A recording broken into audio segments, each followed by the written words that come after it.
Hello, and welcome to my review of Saturation 2 by Brockhampton. This, of course, is the follow up to Saturation 1, their first studio album. And immediately straight off the bat, this album is an increase and an improvement on everything they did on the first album. Take, even for example, my least favorite track, Fake. I hated that song. I think it is by far the worst song that Brockhampton has released. I find it super annoying. I find it cringy. Like the jokes, the funny moments that they tried to pull off, it just, for me, didn't land, did not stick. But I find this song to be fun. It's catchy. Still, it's not one of their greatest, but it's still good, which I feel like says something about the album, that even this song, which I'm not like a giant fan of, is still really good. I really like Jobot on the back half, him giving his vocal harmony and backup vocals to Kevin on the chorus. Really fun. It's just really good song, very bouncy, very fun. Um, then you have, I feel like it was kind of touched on in Heat. You have a song like Fight, which talks about the plight and the hatred that black men in America go through in modern day society. It's extremely gritty. It's hard hitting. It's an amazing track. I think it's one that definitely gets overshadowed by some others. It's a fantastic song. That I feel like is an immediate increase. They definitely are more willing to go into some very serious topics on this album, and it is amazing in every way. Fight is, I mean, oh man, I'm running out of things to say.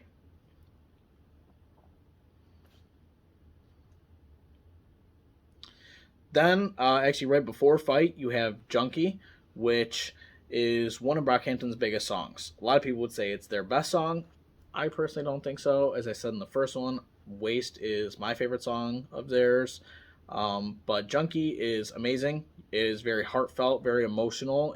I can understand it can be a tough listen for some people to go through, because the things that are touched on in this song are not easy to hear.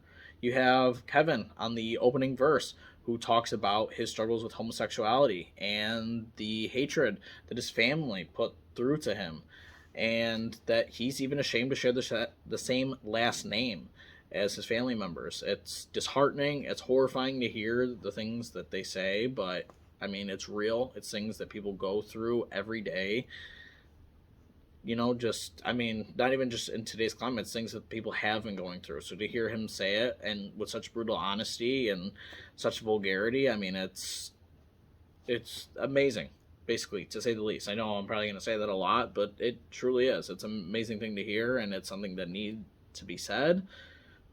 You also have Amir after that on Junkie, who gives a short chorus break right after Kevin's hard hitting verse. So I feel like almost kind of like a moment to let things settle in and let you like think about what he just said.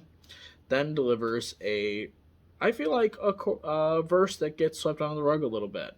I understand Kevin and, in my opinion, Matt give much better verses, like some of the most standouts that they've ever given. But I really like Merlin and Amir's verse. Amir talking about the drug addiction and substance abuse that he goes through, and just basically the harm it's causing him.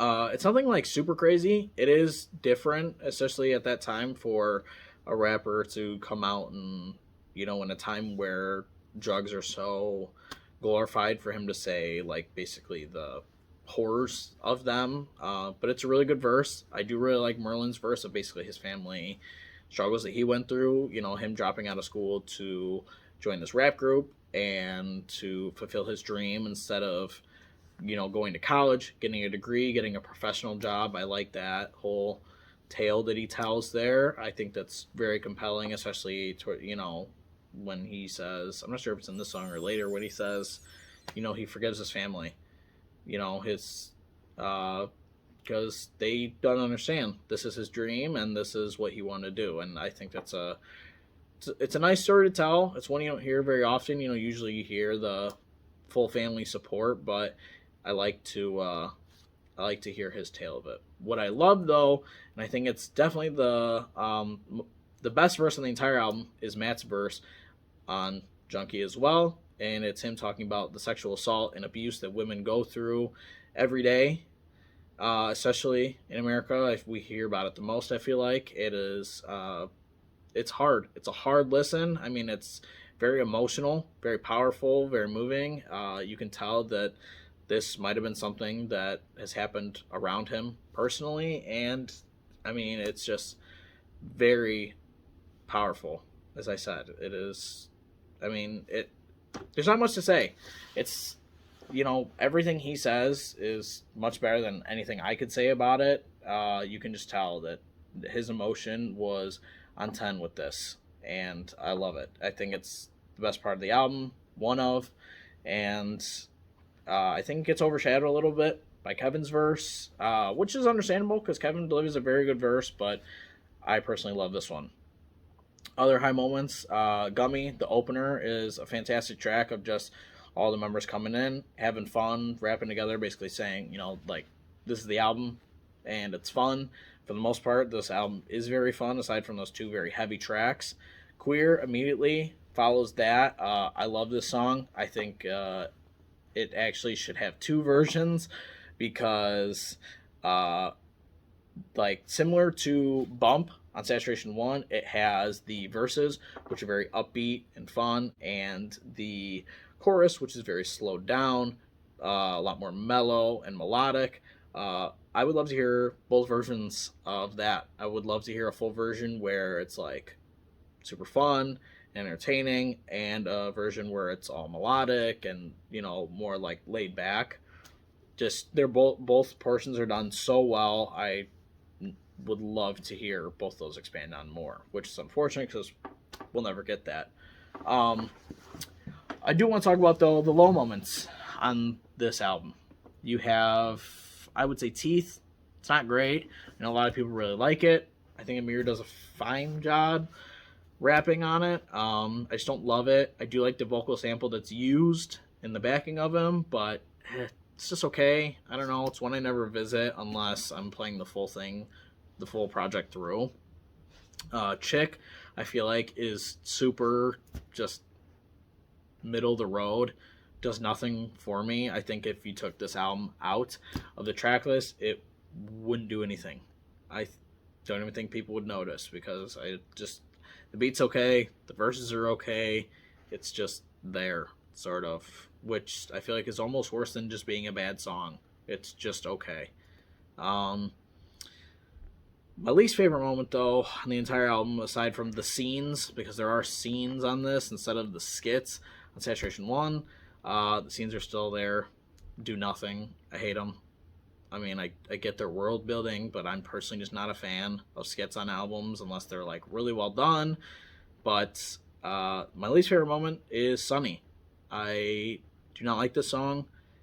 It's one I only listen to when I'm listening to the full album. Otherwise, I will never play this on its own. I really think that they messed up putting Merlin first because the yelps that he gives immediately are just, I don't know what he or any of them were thinking putting them on the song, because it reminds me of the train conductor from Polar Express. If you've ever watched that movie, when they're trying to move the elk, that's what he sounds like.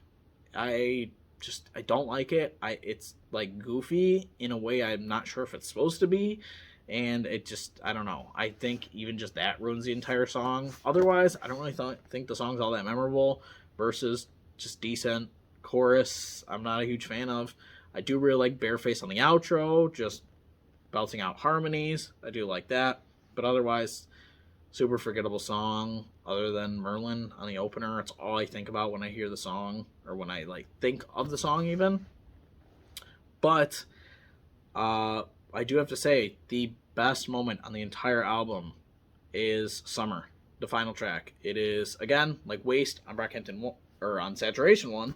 Sorry, on Saturation 1, it is just like that. Bareface handles the production and the vocals, and it's fantastic. It's him just completely shredding on the guitar. It is beautiful. It is, in my opinion, it is what I picture a summer sunset is this song. Like, it is the perfect environment for it.